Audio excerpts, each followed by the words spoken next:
కౌశిక్ రెడ్డి తెలంగాణోడు, గాంధీ ఆంధ్రోడు. మరి గాంధీకి 2 సార్లు బీఆర్ఎస్ ఎమ్మెల్యే బీఫామ్ ఎందుకు ఇచ్చింది? కౌశిక్ రెడ్డి కాంగ్రెస్ బీఫామ్ మీద పోటీ చేసిన రోజు కూడా బీఆర్ఎస్ లేదా టీఆర్ఎస్ పార్టీ అరకెప్పుడు గాంధీకి టికెట్ ఇచ్చింది కదా, ఇవ్వలేదా? నేను తెలంగాణ ఉద్యమం చేసినప్పుడు నేనే చెప్పిన కదా, ప్రాంతాలుగా విడిపోదాం, ప్రజలుగా కలిసి ఉందాం అన్నాం.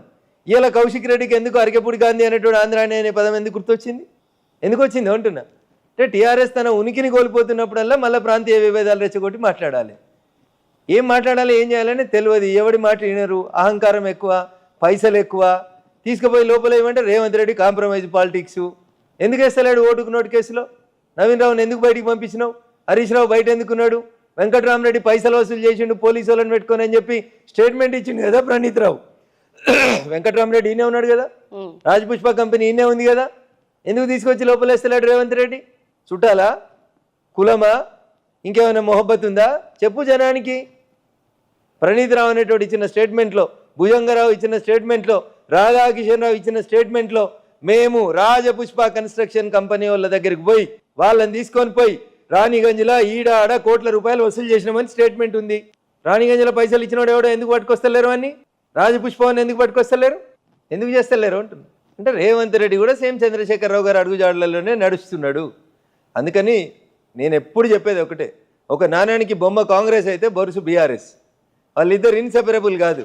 వాళ్ళిద్దరి గోల్ ఏంటంటే ఈ రాష్ట్రంలో బీజేపీ ఎదగొద్దు, ఈ రాష్ట్రంలో బీజేపీ గొంతు వినబడొద్దు. అందుకని నేను కొట్టినట్టు చేస్తా, నువ్వు ఏడిచినట్టు చేయి. మీడియా మన ఇద్దరినే చూపెట్టాలి. ఇంతకుమించి వాళ్ళకి వేరే కొత్త ఎజెండాలు ఏం లేవు. వాళ్ళిద్దరు కూడా చేసేది ఏం లేదు, ఈ దేశానికి లేదు, రాష్ట్రానికి లేదు. పార్టీ స్టేట్ చీఫ్ రేస్లో మీరు ఉన్నారా? ఏ పార్టీ?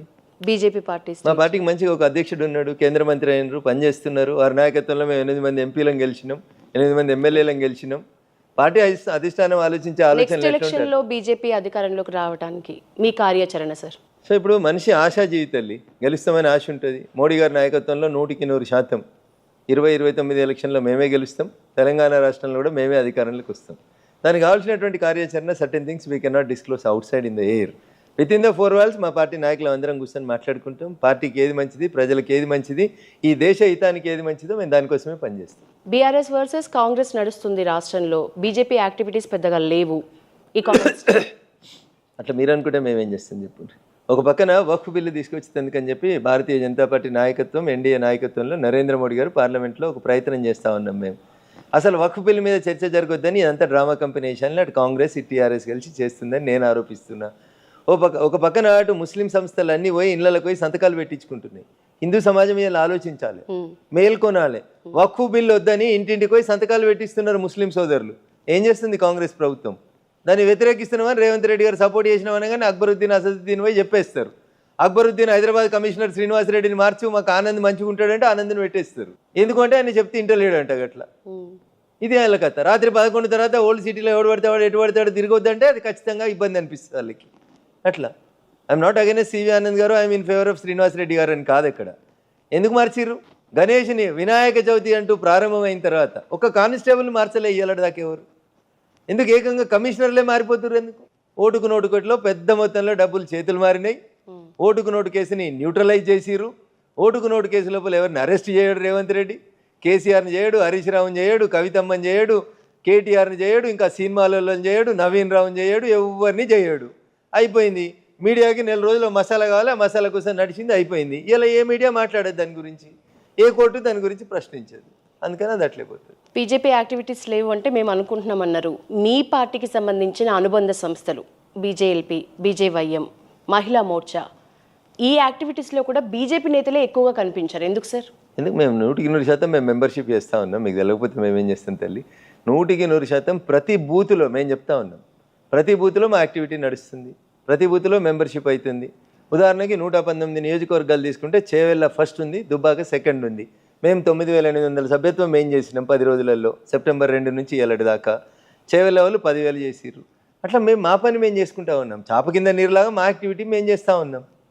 మేము ఇలా హిందూ సమాజానికి అప్పీల్ చేస్తూ ఉన్నాం. మీరంతా జేపీసీకి మెయిల్ పెట్టుర్రి. వక్ఫ్ చట్టం నరేంద్ర మోడీ గారి నాయకత్వంలో రాబోతున్న కొత్త చట్టాన్ని మేము సమర్థిస్తున్నాం. గూగుల్ ఓపెన్ చేయరు, నెట్ ఓపెన్ చేయరు, జేపీసీకి పంపుండ్రి. ఎవరొద్దంటున్నారు?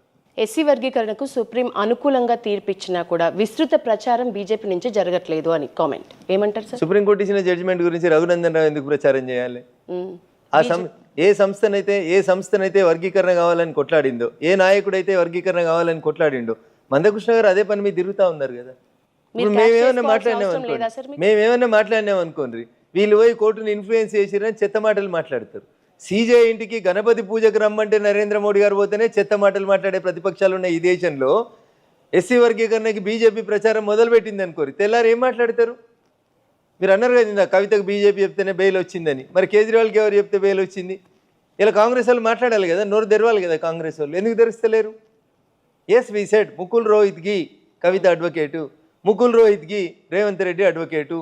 2 రోజుల ముందు కవిత కోసం ఆర్గ్యూ చేసిన ఆయన 2 రోజుల తర్వాత ఓటుకు నోటుకు సుప్రీంకోర్టులో ఆర్గ్యుమెంట్కి వస్తే ముకుల్ రోహిత్ గారు ఆర్గ్యూ చేసిర్రు, అభిషేక్ సింగ్ మన్వి ఆర్గ్యూ చేసిండు, కపిల్ సిబాల్ ఆర్గ్యూ చేసిండు. వీళ్ళంతా ఏ పార్టీ వాళ్ళు? కాంగ్రెస్ వాళ్ళు కాదా?